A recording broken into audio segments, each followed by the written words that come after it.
बिस्मिल्लाहिर्रहमानिर्रहीम। एक साहब ने सवाल किया है जिनका ताल्लुक़ हैदराबाद से है कि मुफ्ती साहब ज़रा ये बताइए, हमारे घरों में पानी की जो टंकी होती है या उसी तरह बैरल पानी के बड़े बड़े डब्बे रखे होते हैं, बसा औक़ात टंकियों में डब्बों में कीड़े मकोड़े गिर जाते हैं, मच्छर पड़ गया, मक्खी गिर गई। उसी तरीक़े से छोटे मोटे जो कीड़े मकोड़े होते हैं जिन्हें हशरातुल अर्द कहा जाता है वो पड़ जाते हैं, तो क्या उसके बाद पानी नापाक हो जाएगा या पाक रहेगा? पानी इस्तेमाल करना दुरुस्त होगा या दुरुस्त नहीं होगा? तो इस सिलसिले में ज़रा शरई रहनुमाई फरमाएं।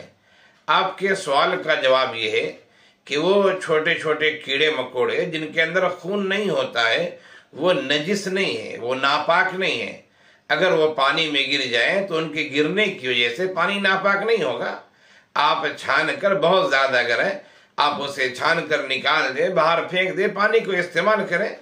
हाँ, अगर तबई कराहत आपको हो रही है, फितरी बांधों कराहत होती है कि छोटे छोटे कीड़े गिर गए, कैसे पीऊँ पानी को, तो अगर तबई कराहत है आपको तो फिर उस पानी को पीने में इस्तेमाल ना करें, दूसरी चीज़ों में इस्तेमाल कर लें, नहाने धोने में, कपड़े धोने में, बर्तन धोने में वगैरह वगैरह। ऐसे शरई एतबार से कीड़े मकोड़े अगर पड़ गए हैं, जिंदा हो उसे निकाल दिया हो आपने, या मर गए हैं और आपने उसे निकाल दिया हो, तो उसकी वजह से पानी नापाक नहीं होता, इसलिए कि उसके बदन में खून नहीं होता है। तो मैं समझता हूँ आपके सवाल का जवाब वाज़ेह हो गया होगा।